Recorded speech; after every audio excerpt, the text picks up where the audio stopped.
Hey guys, so today we're going to learn about emotional development. Just going to be a brief overview about social emotional development and Erikson's psychosocial development theories. So let's jump on into it. There we go. Today's lesson plans, we're going to start off with emotions and how they play a role in development. Then we're going to be followed by Erikson's psychosocial development, and then we'll close up with the social emotional theory.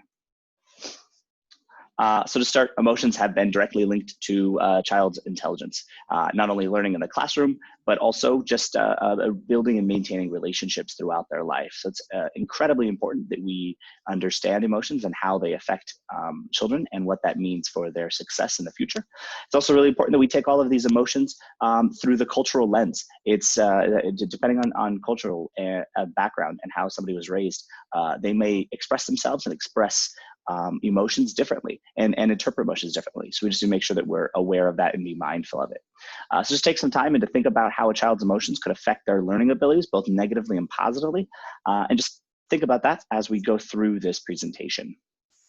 So start Erikson's psychosocial development theory. He basically postulates that that your emotional development does not stop in adolescence, like a lot of other people have suggested, but in fact, it is a constant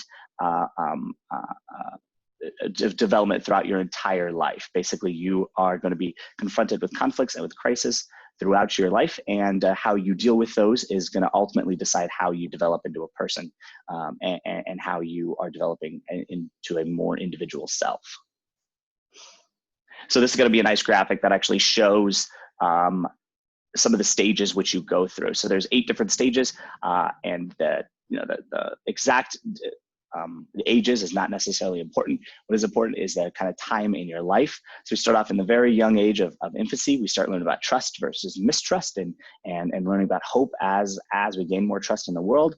In young adulthood, we learn about intimacy and starting a family and what that means in your role in that part of the community. And then finally we end in your old age. You've retired, you look back, you see about what you've done in the world. Do you look back with despair and regret, or do you look back with fondness and pride? This is basically just going to be a more fine details about Erikson's theories.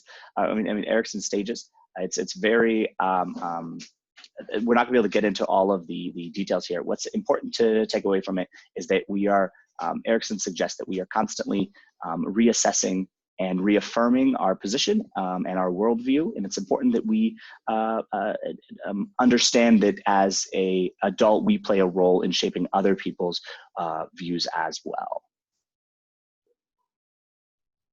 So social development theory, social emotional development theory is basically just talks about how important emotions are for building relationships and for the intelligence of a child throughout their development.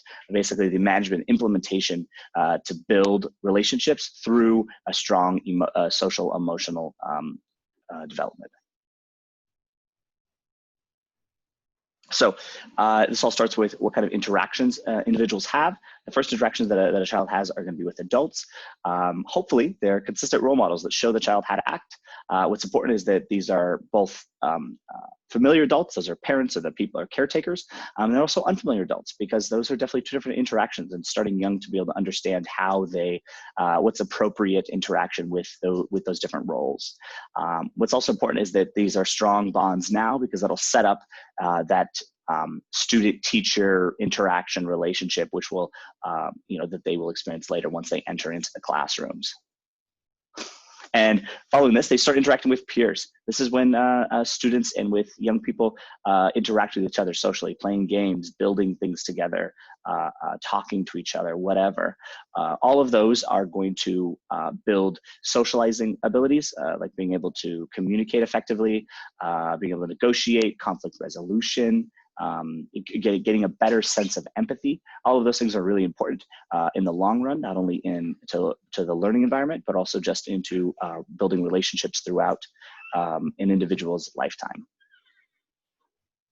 What's the most important thing that probably anybody can take away from this, and what it all is trying to suggest, is that empathy is king.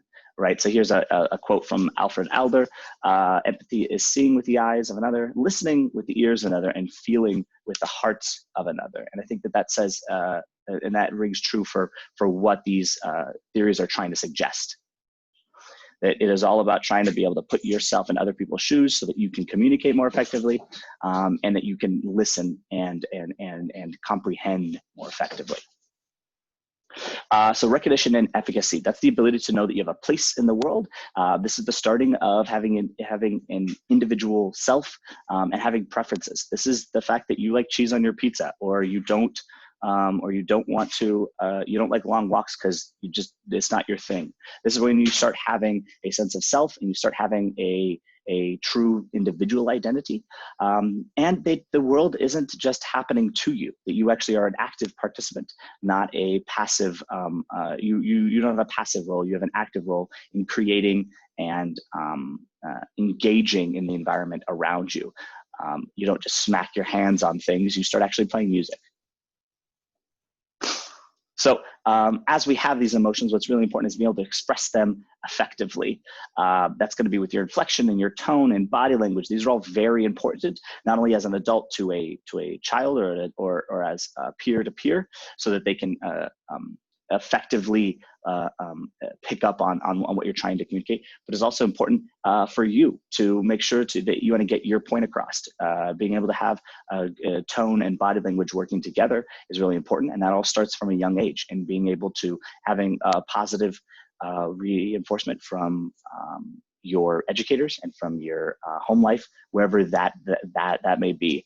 If we have a positive reinforcement, we're going to learn better inflection and better tone and body language, so that we can communicate effectively and also listen more effectively. What's also really important about this is going to be your emotional regulation. That's basically going to be any sort of expression with restraint and impulse control.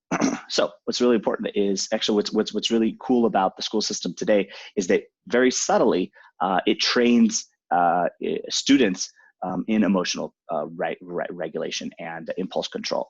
Those subtle things like having to raise your hand to speak, or having to wait in line to eat lunch. All of those things are incredibly important in the long run, and to be developing into a good human, right? We can't always have whatever we want, and it's really important that we understand that there is a give and take in this world. And there's a lot of criticisms against the modern schooling system, but that definitely isn't one of them.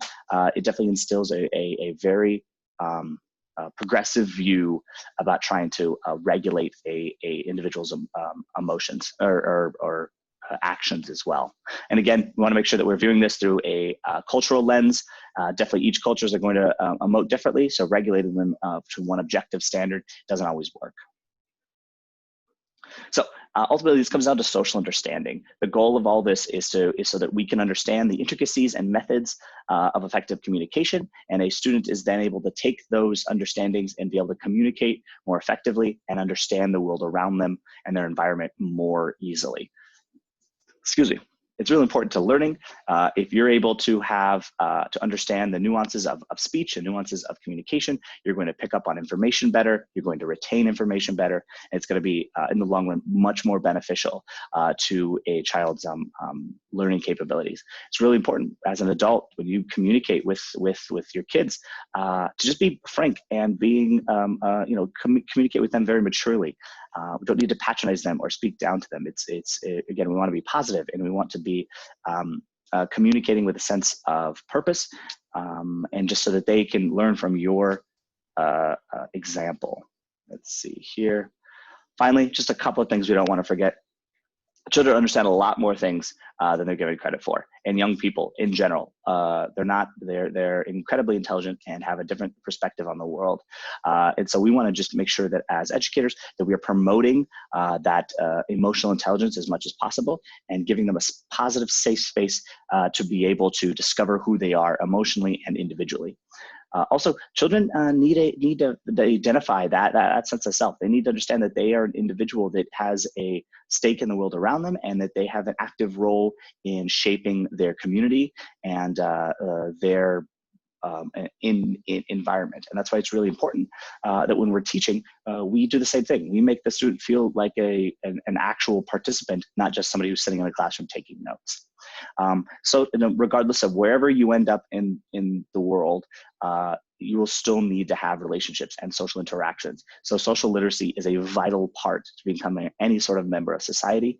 And so as educators, it's our responsibility to make sure that we're cultivating positive emotional environments so that students can grow up and eventually be more productive in the workforce and just a more productive member of their communities. Well, thanks so much. We'll talk to you soon.